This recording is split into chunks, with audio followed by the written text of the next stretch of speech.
kwa mke wa watu, kuna kazi gani wewe sana usiku na yeye? Huachi wewe. Na huyu mwanamume dayuthi ndo anamhimiza mkewe ende kule, hana kukwesha. Kuna wakati ana hakika ya kwamba anakwenda naye, kizaliwacho ana hakika kwamba hiki si changu, bado yupo tu, anachukuliwa twende kwa mkeo, kamuone anafanya hivi sasa hivi, na akifika anamuona anatoka ndani uchi bila nguo hata moja, bado anakuwa naye mkewe tu bado. Hii ni katika hali ya kunasihiana Waislamu tusifanye maskhara. Hakuna Uislamu tena, hakuna dini tena hapo. Swali chubua kipaji hapo, kifikiche barabara chini, litoke dusi na nyangarika hapa kubwa, huwezi kupata kitu. Ad-dinu nasiha, dini ni kunasihiana. Hakuna nasaha na nasihiwa hakubali nasaha. Mwanamume hapa asikubali kabisa kuwa dayuthi. Mtume aliendewa na sahaba mmoja.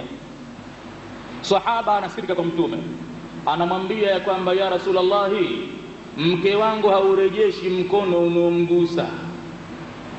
Mtume anauliza namna gani?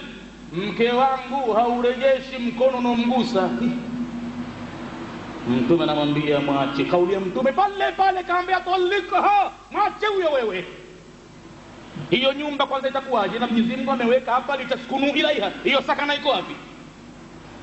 Yani kila akisimamishwa njiani akisemeshwa na naume na hivi na hivi, yeye mwepesi kabisa, mkono unomgusa yani kama atopewa mshipi hivi ananasa tu. Hasemi kwamba nishamfumania, anasema kwamba ananiudhi.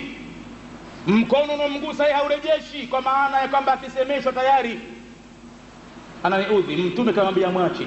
Huyu bwana akatamka maneno ya unyonge, akamwambia ya Rasulullah, kama nitamwacha huyu mwanamke huyu, mie atachukua roho yangu kwa nakokwenda mie sijiwezi kwake ya Rasulullah.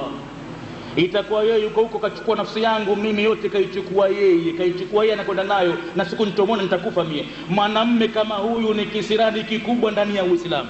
Hii nasema black and white, hivi usiku mchana, mbaa mwezi haipo, mchana jua kali.